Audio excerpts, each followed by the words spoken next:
ungakholwa kakhulu against yourself. uPetros wabethwa yilonto. La kufika lakholo luyingozi. Ola lokuzidla. Ola lokuthi umbona nje ubani akanathixo thina sinaye. Akasindiswanga thina sisindisiwe. Yabona lakholo lunjalo. Benziwa kuba aba bathe aba bathanga. Olakholo lunjalo. uPetros wafikela lakholo. Lilumkelo lakholo. Olakholo lusengela abanye phansi, luphakamise wena, lulumkelo lakholo. Lumkelo lakholo. Lumkelo lakholo. Olakholo likwenziwa wena umazi uThixo ukodlula abanye, lulumkelo lakholo. Lumkelo lakholo. Ola likwenze ucinga uba uThixo ukulecawa yakho akakho kwenye, lulumkelo lakholo. Lumkelo lakholo. Kuba lukholo olya olamthobayo Petros. Kuba nguwe itsho ndize ndihamba phezu kwamanzi. Mamela ke ndiyeke mfukeni.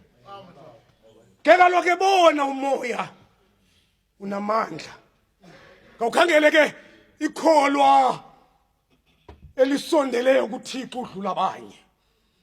Wafika umoya. Ulibona mhlanga umoya ke ngoku. Xa lingaboni lihlatywa ngumoya. Ubone uba elikholwa alinamandla njengoba belisitsho. Hlatywa umoya. Mamela ke phaa kuthiwani. Ke kaloku ebona umoya unamandla. Sakubona emoyeni uba unamandla. Okwangoku ungekavuthuzelwa ngumoya suthetha kakhulu. Mhla umoya ukuhlaba ezimpumlweni nasemehlweni sakubona ngoku unamandla. Sakubona ngoku. Okwangoku ungathethi kakhulu ngoku. Umoya ungekakuhlabi. Mamela ke.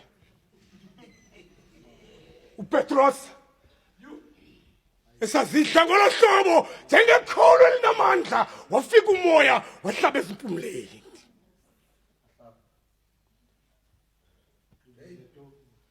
Waza iqala waqalisa ukutshona. Emva koko wakhala.